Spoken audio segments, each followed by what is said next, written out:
पूरे ब्रह्मांड में जितनी भी शक्तियां होती हैं वे सभी की सभी शक्तियां ब्रह्मऋषि श्री देवरा बाबा सरकार में देखी जाती थीं।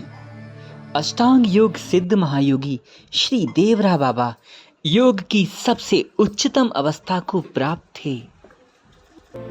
धरती पर ऐसा कोई भी मनुष्य नहीं जो बिना खाए पिए रह सके।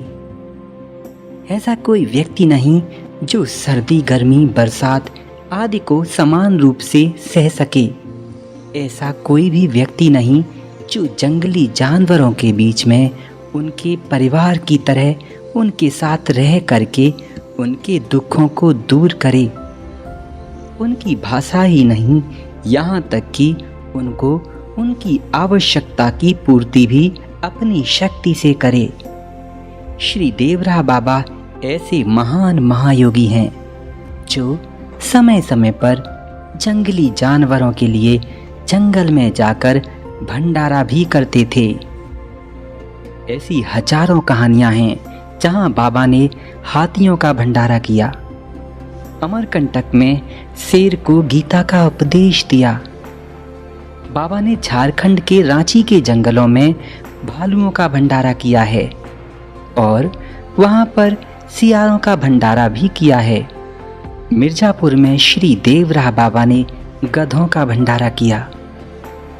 वहां के धोबियों ने बोला कि शायद बाबा धोबी हैं, इसीलिए धोबी जाति का पक्ष लेते हैं और गधों का भंडारा करते हैं, क्योंकि वहां के गधे बहुत कष्ट पा रहे थे।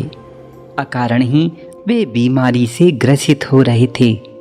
श्री देवरा बाबा से किसी का दुख देखा नहीं जाता, इसीलिए उन्होंने एक पुष्ट करने वाला गधों के लिए विशाल भंडारे का आयोजन किया। वहां के धोबियों की इस बात को सुनकर बाबा ने सहर्ष हंस कर कहा, हाँ बच्चा, मैं भी धोबी हूँ। मैं भवसागर का निषाद हूँ। तुम्हारे पाप रूपी मैल को धोते धोते मेरी कमर भी झुक गई।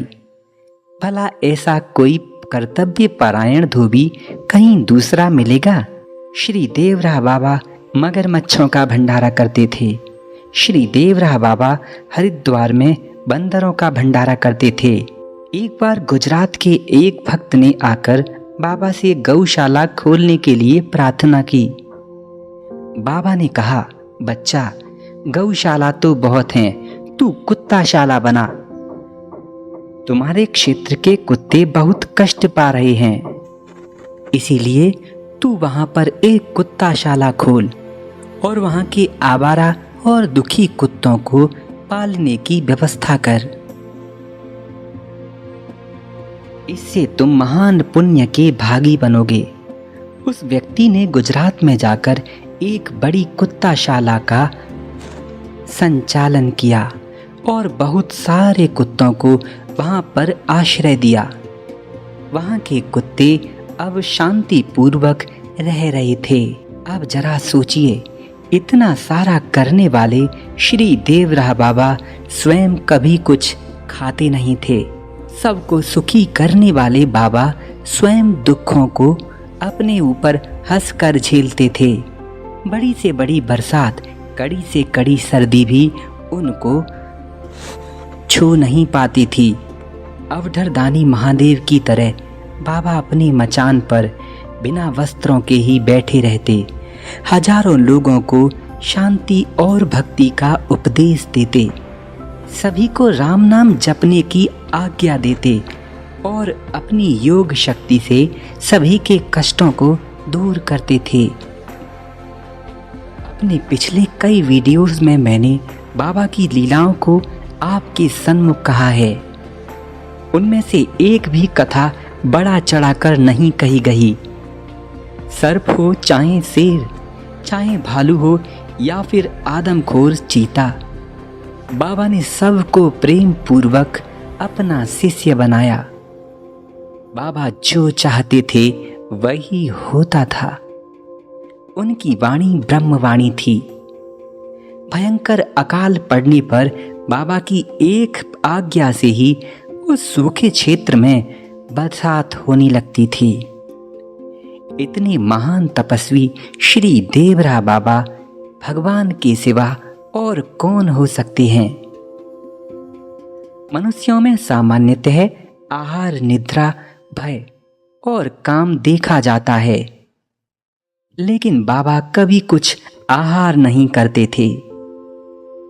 बाबा कभी सोते नहीं थे। पवित्र नदियों के किनारे रहने वाले बाबा हमेशा निराहार रहते। बाबा त्रिकाल संध्या और जल के अंदर घंटों तक समाधिस्थ रहा करते थे। योग में इतनी कुशलता भला किसकी होगी। एक छोटी सी मचान पर रहकर भी बाबा कभी उकताते नहीं थे। सिर्फ 6 हाथ का मचान और पूरी दुनिया उनकी मुट्ठी में थी।